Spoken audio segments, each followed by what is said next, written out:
Fala pessoal, tudo bom? Jorge Gomes, Ciência Política. A aula de hoje é sobre marxismo. O que é e o que é que definitivamente não é marxismo? Em primeiro lugar, um equívoco bastante comum. Marx é costumeiramente visto como uma espécie de pai fundador da noção de esquerda. Isso não faz sentido. Ora, a noção de esquerda começa a surgir de maneira melhor desenhada ali mais ou menos na época da Revolução Francesa, onde as pessoas que defendiam uma mudança no status quo, seja essa uma mudança ruptural ou gradativa, incremental, costumavam se sentar à esquerda, enquanto as pessoas que se sentavam à direita defendiam uma continuidade no status quo. E o que era o status quo nessa época? Basicamente, o clero e a nobreza. De modo que, vejam que interessante, a burguesia ficava à esquerda. Com o tempo, porém, e as ameaças vindas da Revolução Russa e do leninismo e do próprio marxismo, a burguesia foi se deslocando para a direita. Percebam como esses conceitos são mutáveis e objeto de amplo debate. Então vamos lá, vamos entender bem o que é marxismo. Em primeiro lugar, ou melhor, em segundo lugar, Marx, ele é produto da sua época, é um produto do seu tempo. Marx foi um cara que vivenciou na pele as consequências da Revolução Industrial, do capitalismo industrial inglês e do processo fortíssimo de especialização dos trabalhadores.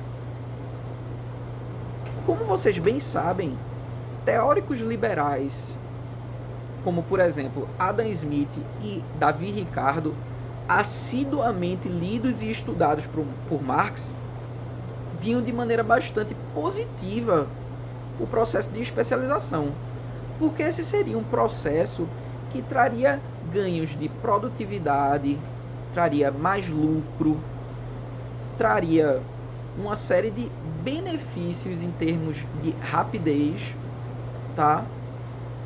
E, portanto, seria um processo muito benéfico. Marx, por outro lado, começa a enxergar esse processo de uma maneira um pouco mais crítica. Ele percebia esse processo de especialização como uma vertente que levaria a um processo de reificação do trabalhador, do proletário. E reificação significa mais ou menos coisificação. O trabalhador não se veria naquilo que ele estaria produzindo. Uma produção que antes era artesanal se tornaria massificada. E aí? Bom, isso é uma coisa ruim. Marx, então, é produto desse capitalismo muito forte, muito sem maiores preocupações e sentimentos do século XIX. Então, nessa época, existiam sindicatos? Não. Existiam leis trabalhistas? Não. Descanso semanal remunerado? Não. Tudo isso foi fruto das lutas socialistas e fruto da própria crítica marxista, que foi muito bem digerida, diga-se de passagem, pelo próprio sistema de mercado. Então, nessa época, havia jornadas de trabalho gigantescas, havia trabalho infantil, não havia noção de segurança do trabalho, era muito comum mulheres grávidas trabalhando, crianças que entravam nas máquinas porque eram menores e conseguiam consertar as máquinas lá dentro. Era um capitalismo bastante inclemente. Se o liberalismo problematiza a figura do Estado, se o liberalismo vai fazer uma crítica ao Estado absolutista, ao Estado sem maiores freios, o marxismo e outras ideologias à esquerda que surgem ali no início do século XX ou final do século XIX, meio para o final, elas vão fazer uma crítica ao Estado-nação moderno burguês. Percebam como a história é sempre feita de ciclos. Então, nesse ciclo, você vê uma forte crítica ao Estado-nação moderno burguês. Marx, então, vivencia a ascensão da burguesia de classe dominada pelo clero e pela nobreza para a classe dominante. Sim, a burguesia costumava ser uma classe revolucionária. Após chegar ao poder, porém, ela, obviamente, irá defender seus próprios interesses, como costuma ser. Marx é o criador da noção de socialismo? Não. Marx, ele vem acunhar o que mais tarde ficou conhecido como socialismo científico. Antes disso, porém, havia a noção de socialismo utópico. Então, antes de Marx, você tem figuras à esquerda como Saint-Simon, Proudhon, Fourier e outros. Você teve movimentos também como o ludismo, o cartismo e outros movimentos operários. Mas foi Marx o cara que melhor conseguiu coadunar toda essa massa de revolta à época da Revolução Industrial, pós-Revolução Industrial também. Foi ele que melhor conseguiu sintetizar isso num movimento ideológico bem organizado. É preciso separar bem dois Marx. Existe o Marx cientista social, o Marx filósofo e historiador, e o Marx ativista, profeta e ideólogo. É uma tarefa bastante complicada a gente separar as duas coisas, porque o próprio Marx, ele, na sua produção de cunho mais, digamos assim, científico, tinha por trás disso uma vontade forte de mudar o mundo. Mas é preciso a gente fazer essa separação como estudioso da política, sob risco da gente jogar fora toda uma teoria que até hoje tem muito a ensinar em termos de crítica aos problemas do sistema de mercado. Então vamos lá. Depois da gente fazer essa contextualização histórica, lembrando que Marx vivenciou a Revolução Industrial, o capitalismo industrial, a ascensão da burguesia, o processo de consolidação do Estado-nação moderno, as guerras napoleônicas, os movimentos socialistas lá antigos, cartismo, ludismo, Marx se junta com um industrial, vejam que ironia, um industrial da linha têxtil, aliás, um filho de um industrial da linha têxtil, chamado Engels, e em 1848 lança um panfleto que foi distribuído ali para insuflar os trabalhadores, para criar uma sensação urgente de sublevação, de urgência revolucionária, chamado Manifesto Comunista. Marx, ele sintetiza o que viria a ser a cartilha que definiria várias revoluções que iriam acontecer no século XX. O que é que a gente tem que associar imediatamente ao marxismo? É a noção de luta de classes. A luta de classes seria a ótica analítica sobre a qual Marx examina toda a humanidade e todo o processo histórico. Percebam, não é raça, não é gênero, não é nenhuma pauta pós-material, não é ocidente, não é família, é luta de classes. Todas essas noções vão ser mais abordadas pela esquerda no futuro. Marx foca na noção de luta de classes. Então, o processo histórico para Marx, ele seria uma série de modos de produção, onde haveria uma classe dominante e uma classe dominada. Tudo para Marx, tudo se resume à luta de classes. Então, quando Marx vai fazer, por exemplo, uma crítica à família burguesa, à família nuclear burguesa, ali do século XIX, início do século XX e antes, ele não está focando em destruir valores cristãos que nem faziam parte muito bem dessa família burguesa, né? Que, como a gente sabia, era uma grande fachada. Ele estava criticando o aspecto materialista dessa família burguesa. Então, os casamentos eram motivados pelo quê? Casamentos eram motivados por questões materiais. Então, tudo na leitura marxista, tudo é resumido à questão da luta de classes. É até uma crítica que a própria esquerda depois vem fazer a Marx. Marx, você faz uma leitura muito economicista. É preciso também enxergar outros tipos de opressão, que não a opressão econômica. Isso é uma coisa que muitos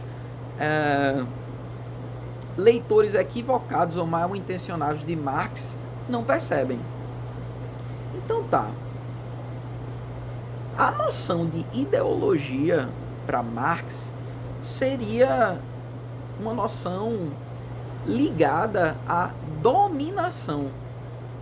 Então, a ideologia seria uma maneira que as classes dominantes utilizariam para dominar as pessoas sem precisar da violência. Então, você vai conversar com uma pessoa e, de repente, ela começa a justificar um sistema de engrenagens totalmente opressor, mas que ela vê como positivo.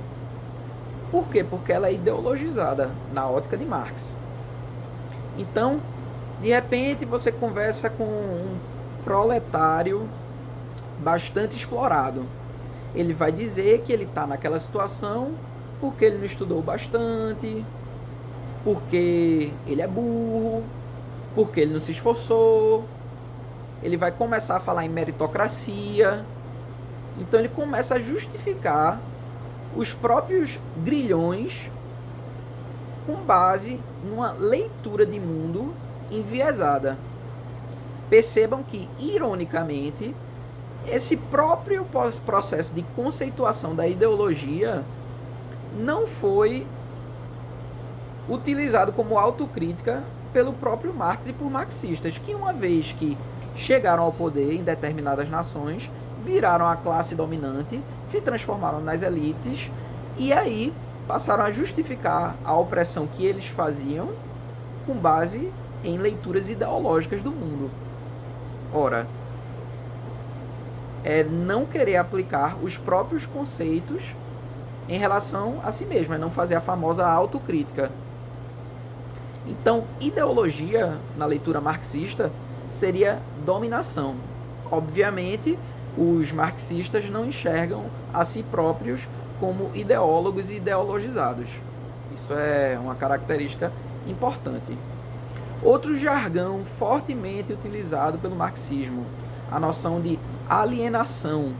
Alienação, no jargão marxista, não é burrice, como a gente fala usualmente. Ah, fulano é um alienado, como se ele fosse burro ou desinformado.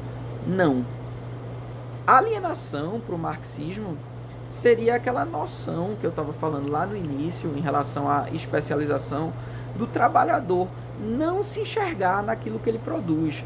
Ele está alienado daquilo que ele produz. Então, vamos pensar, por exemplo, num artesão ali da época do finzinho da Idade Média. Ele fazia, digamos, uma cadeira e ele entalhava, ele invernizava, ele cortava a árvore. Ele tinha no máximo um ajudante, 2, e ele se via em todo o processo. E quando o produto ficava pronto, ele ficava com grande parte do lucro e se identificava naquilo. com o modo de produção em massa, industrializado, do capitalismo industrial, não manufaturado, do Fordismo,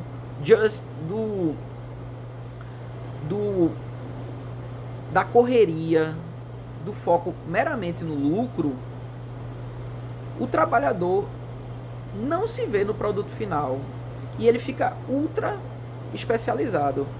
Muitas vezes ele sequer pode e tem condição de comprar o produto final. Será que o pedreiro que faz um edifício, ele vai ter condições de morar naquele edifício? Será que o cara que trabalha ali na Ford ou na General Motors, ele vai ter condições de comprar o carro? Então, essa é a crítica marxista. Obviamente, o capitalismo foi evoluindo com o tempo e hoje a gente tem um retorno à questão dos produtos artesanais, dos produtos feitos à mão, dos produtos locais. Então, o capitalismo está sempre se reinventando, ele está sempre nesse processo de destruição criativa, como falou Schumpeter, e ele digeriu muito bem algumas críticas marxistas, tá? Então falamos sobre ideologia, segundo o jargão marxista, falamos sobre alienação, segundo o jargão marxista, e outra noção muito citada na literatura marxista é a questão da mais-valia, que é precisamente o lucro, o resultado, a resultante do processo de exploração da mão de obra, certo? Importante lembrar, para Marx, a política é um epifenômeno da luta de classes. Falei bonito, né? Como assim?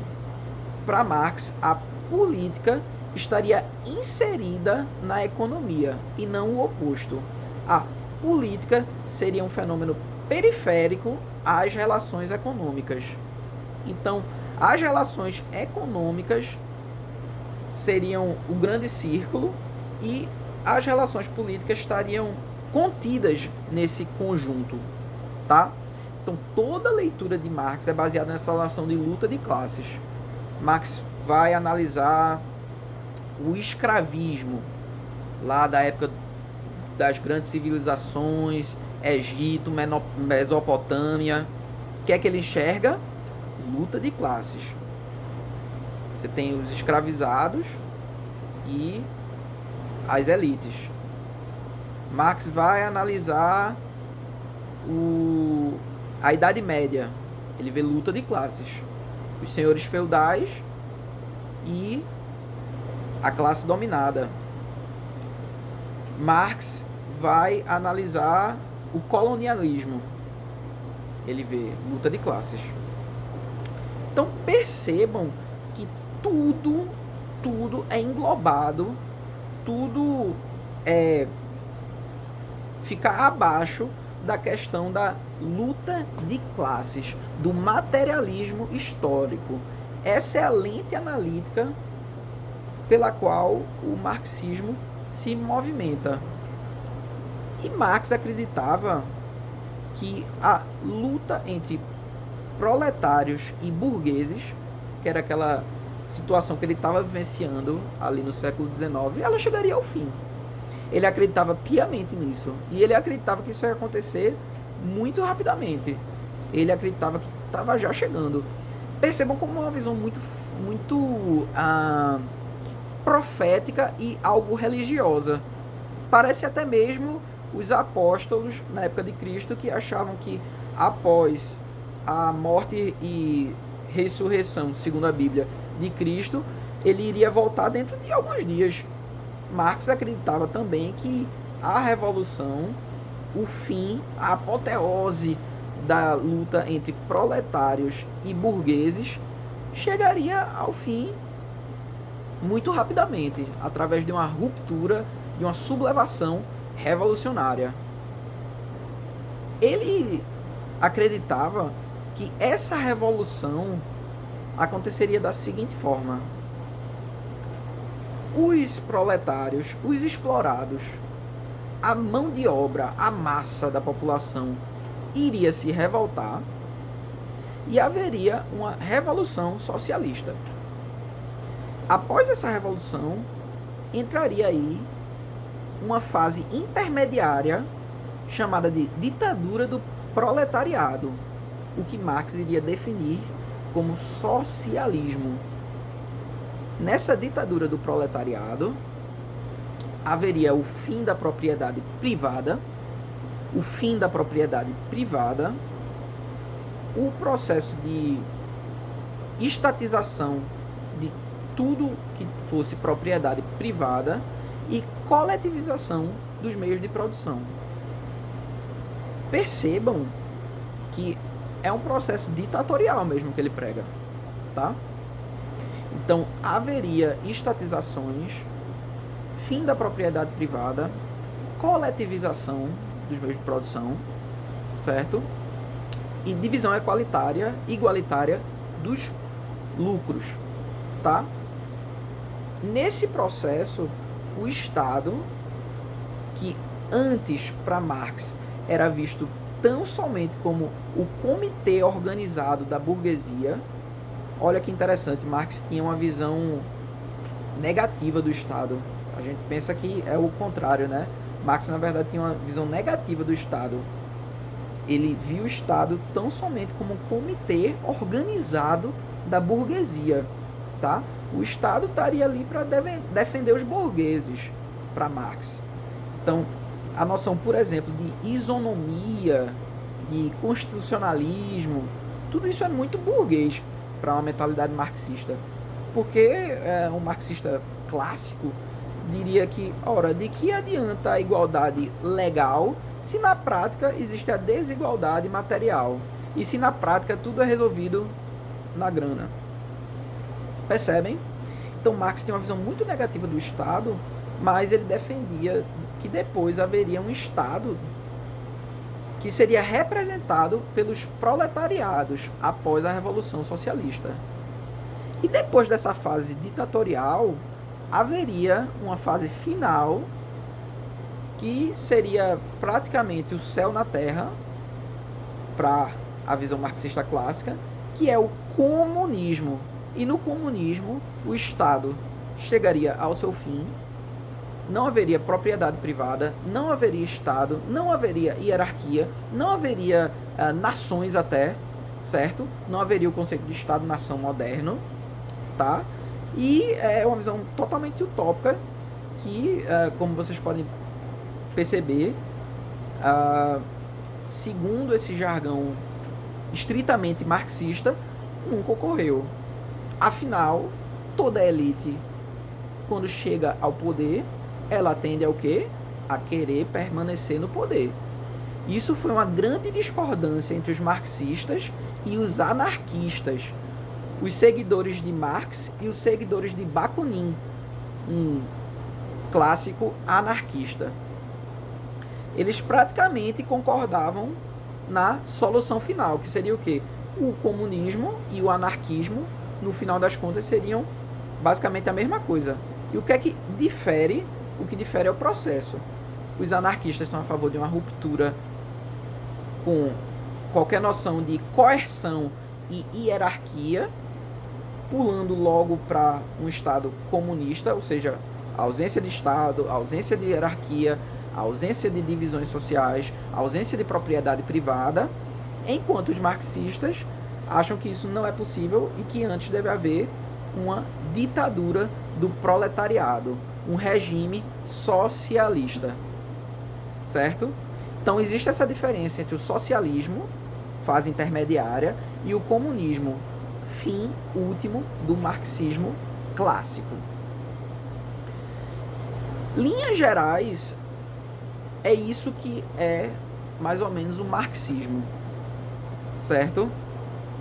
Obviamente, eu deixei claro desde o início que tanto Marx não é fundador do conceito de esquerda, como ele não resume a esquerda. Então, todo marxista é de esquerda, mas nem toda pessoa de esquerda é marxista.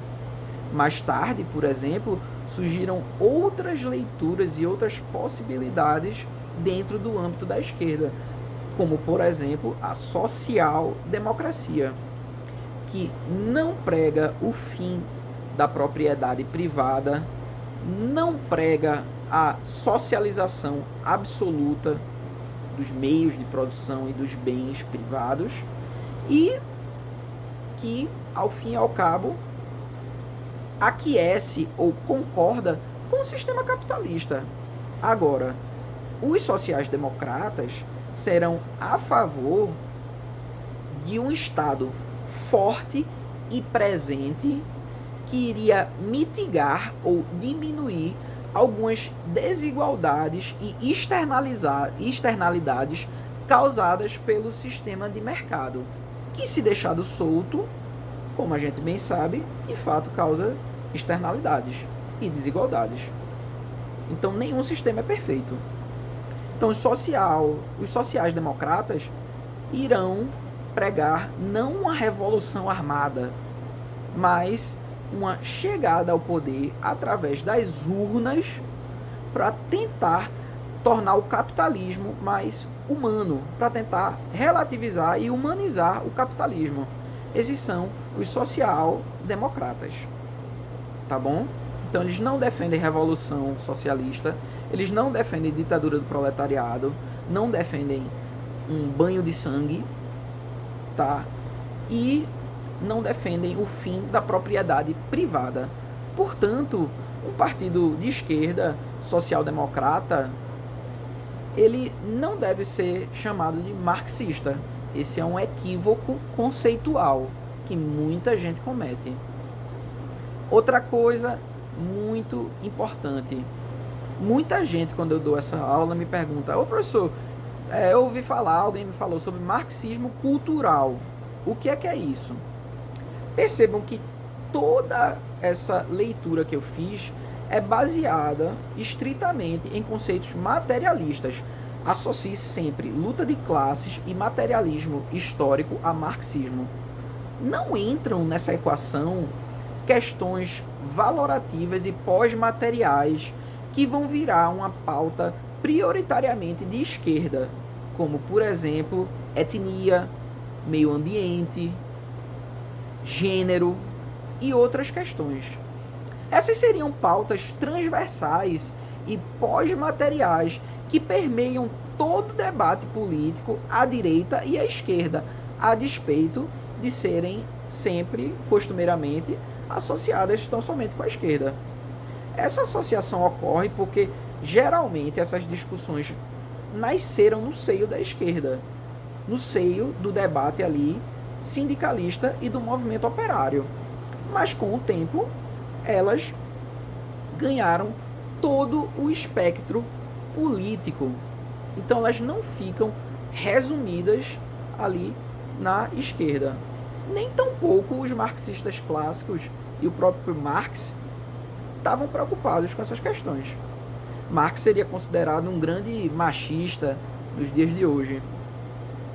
Então, a noção de marxismo cultural, ela parte de uma leitura equivocada de um autor italiano chamado Antonio Gramsci, que dizia que a revolução deveria ocorrer tão somente quando a mentalidade das pessoas a respeito do sistema capitalista fosse mudada. Então, o que é que os revolucionários, o que é que os ativistas deveriam fazer? Eles deveriam conquistar os trabalhadores, as escolas, as universidades, a mídia, para depois fazer a revolução socialista, para depois conseguir chegar ali no fim último, que seria o comunismo. Então, antes de pregar uma revolução pela força das armas, seria preciso antes conquistar as mentes. Era isso que Antônio Gramsci pregava. Agora, isso não é marxismo cultural, isso é gramscianismo, tá? Isso é o pensamento de Gramsci. E isso não tem nada a ver com dissolução da família, ou politicamente correto, que é um conceito que vai surgir lá para o meio do século XX, com o fim da Segunda Guerra Mundial, a ONU, e que não pertence necessariamente à esquerda ou à direita, tá? Isso não tem nada a ver com nada disso, certo? Gramsci queria implantar, de fato, o socialismo, e o socialismo entendido nos seus termos econômicos, tá? Então, esse processo de colonização mental das pessoas não tem nada a ver com questões referentes a gênero, por exemplo, nada a ver com questões referentes a etnia, raça, enfim, progressismo. Isso é uma leitura equivocada ou conspiracionista de Gramsci, tá? É ler Gramsci com a mentalidade do século XXI, tá? E pensando em debates que só viriam a ocorrer hoje em dia. Outra coisa muito importante, para a gente finalizar nossa conversa aqui, é que o marxismo, a revolução socialista, melhor dizendo, foi pensada por Marx para sociedades avançadas, industrializadas e que já teriam acumulado contradições suficientes entre proletários e burgueses para, a partir disso, a partir desse amálgama, eclodir uma revolução socialista. Então, percebam que isso nunca ocorreu, de fato, na prática, porque as revoluções de cunho socialista que a gente observou na prática, historicamente, ocorreram em países não industriais, como, por exemplo, a Rússia, que antes era o quê? Um regime czarista. A China, totalmente agrária. E a gente pode pensar também em algumas ex-colônias africanas que tentaram, de alguma maneira, se utilizar do ideário marxista. Então, há um enorme debate se, de fato, o marxismo foi posto ou não na prática. Ora, é certo que, sem dúvidas, ele influenciou em inúmeras revoluções que eclodiram no século XX e que resultaram em grandes banhos de sangue e grandes problemas resultantes do processo de planificação econômica. Afinal, o ser humano, ele é egoísta e muito individualista. Então, se você está numa fábrica e não há, de maneira alguma, um processo meritocrático, não há, de maneira alguma, algum processo